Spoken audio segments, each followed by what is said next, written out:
Hi friends, welcome to Deivas Nalabagam. இன்னைக்கு Deivas நலபாகத்துல கொள்ளு ரசம் தாங்க வைக்க போறோம்.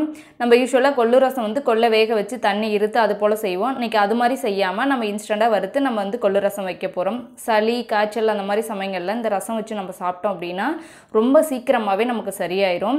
அதுக்கு ஸ்டவ் ஆன் பண்ணி ஒரு pan ஹீட் பண்ணிக்கோங்க. pan ஹீட் ஆனது இல்ல 1 டீஸ்பூன் அளவுக்கு எண்ணெய் சேர்த்துட்டு சூடானதுக்கு அப்புறம் இல்ல 1 டீஸ்பூன் சீரகம் சேர்த்துக்கோங்க. கூடவே 1/2 டீஸ்பூன் மிளகு சேர்த்துக்கோங்க. மிளகு இன்னும் கொஞ்சம் வேணும்னாலும் சேர்த்துக்கலாம். இல்ல ஒரு 1/2 டீஸ்பூன் அளவுக்கு மல்லி விதை சேர்த்துட்டு கூடவே முக்கியமா நல்ல 1 டேபிள்ஸ்பூன் அளவுக்கு கொள்ளு சேர்த்துக்கோங்க. இப்போ இது எல்லாமே நல்ல குறைவான தீயில வச்சிட்டு நல்ல வாசம் வர அளவுக்கு நம்ம வந்து நல்லா வறுத்து எடுத்துக்கலாம். வறுபட்டு நல்ல மணம் வரும். அந்த அளவுக்கு வந்து நல்லா வறுத்துக்கலாம். இப்போ இந்த அளவுக்கு வறுபட்டுருச்சு. இப்போ இதுல ஒரு 10 போல பூண்டு உரிச்சு வச்சிருக்கேன் உள்ள சேர்த்துக்கலாம். கூடவே ஒரு 10 போல சின்ன வெங்காயம் எடுத்து வச்சிருக்கேன். அதையும் உள்ள சேர்த்துட்டு நல்லா ஒரு ஜஸ்ட் வந்து அப்படியே வந்து 1 நிமிஷத்துக்கு மட்டும் வதக்கினா போதும். இந்த வெங்காயம் பூண்டெல்லாம் ரொம்ப வதங்கணும்னு அவசியம் கிடையாது. கூடவே காரத்துக்கு நான் ஒரு வரமிளகாய் சேர்த்திருக்கேன். இப்போ இது கூடவே நல்ல ஒரு ஃப்ரெஷ்ஷான கறிவேப்பிலை ஒரு கொத்து எடுத்து வச்சிருக்கேன். அதையும் உள்ள சேர்த்துக்கலாம். சேர்த்துட்டு எல்லாம் நல்லா ஒண்ணா கலந்து விட்டுறலாம் 1 நிமிஷத்துக்கு. இப்போ எல்லாம் நல்லா 1 நிமிஷத்துக்கு இப்படி வதக்கியாச்சு. அவ்வளவுதாங்க. இப்போ லைட்டா சூடு குறஞ்சதுக்கு அப்புறம் ஒரு மிக்ஸி ஜார்ல சேர்த்துட்டு நல்லா கொஞ்சமா தண்ணி சேர்த்து இத நல்லா ஃபைனா அரைச்சு எடுத்துக்கலாம்.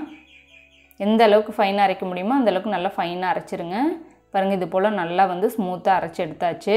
இப்போ வந்து ஒரு நல்ல நெல்லிக்காய் சைஸ் அளவுக்கு புளி எடுத்து வச்சிருக்கேன். நல்ல ஒரு 1/4 மணி நேரத்துக்கு முன்னாடி ஊற வச்சிருக்கேன். இப்போ வந்து நல்லா கரைச்சிட்டு நல்லா வடிகட்டி இது கூட நல்ல ஒரு 2 கப் அளவுக்கு தண்ணி சேர்த்துட்டு நல்லா கலந்து வச்சிருக்கேன். இப்போ நம்ம அரைச்சு வச்சிருக்கிற அந்த விழுதை வந்து இது கூட நல்லா மிக்ஸ் பண்ணிடலாம் கொட்டிட்டு.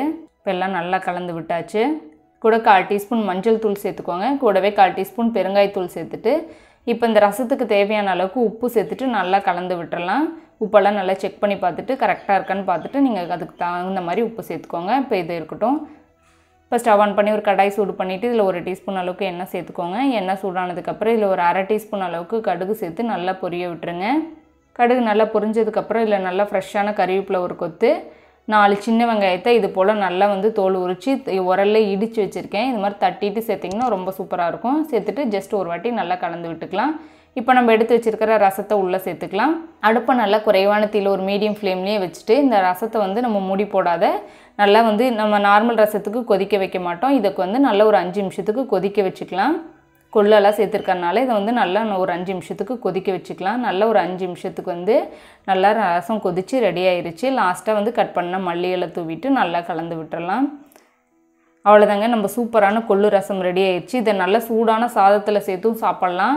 அப்படி இல்லைன்னா சூப்பு போலையும் இதை நம்ம வந்து குடிக்கலாம். ரொம்பவுமே சூப்பராக இருக்கும். சளி காய்ச்சல் சமயத்துலலாம் இதை நம்ம வச்சு குடிக்கும்போது நம்மளுக்கு அவ்வளோ ஒரு ரிலீஃப் வந்து ரொம்ப சீக்கிரமாகவே கிடைக்கும்.